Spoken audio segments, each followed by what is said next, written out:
A dire forecast today from the Canadian Association of Broadcasters. Dozens of private radio and TV stations across the country could be forced to close. Falling ad revenue has been made worse by the COVID-19 pandemic. As Eric Sorensen reports, the CAB is calling on the federal government to change regulations and taxation to help the industry survive.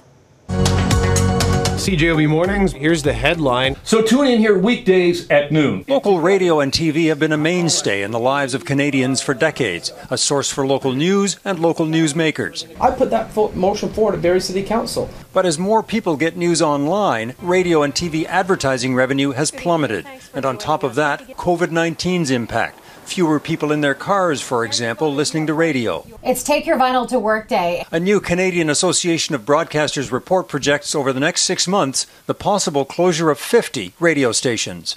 Over 2 years, that total could be up to 200 closures. For local television, over the next 1 to 3 years, 40 local TV stations could close. That's almost half the 94 local stations in the country.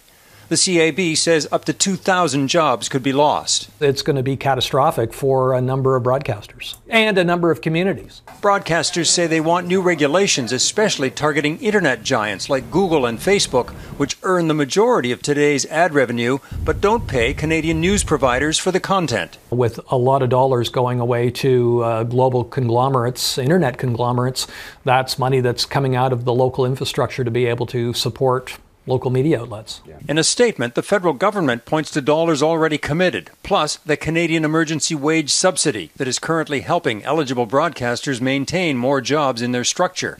And Ottawa is working towards modernizing the Broadcasting Act, with more news on that still to come. They should be supporting innovation.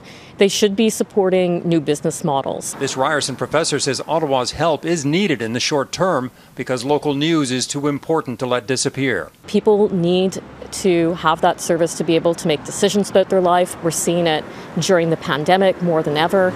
And that loss is just going to be devastating to not just the industry, but to democracy itself. Broadcasters say small independent stations in Canada are most at risk.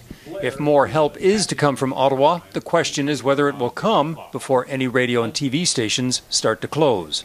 Eric Sorensen, Global News, Toronto.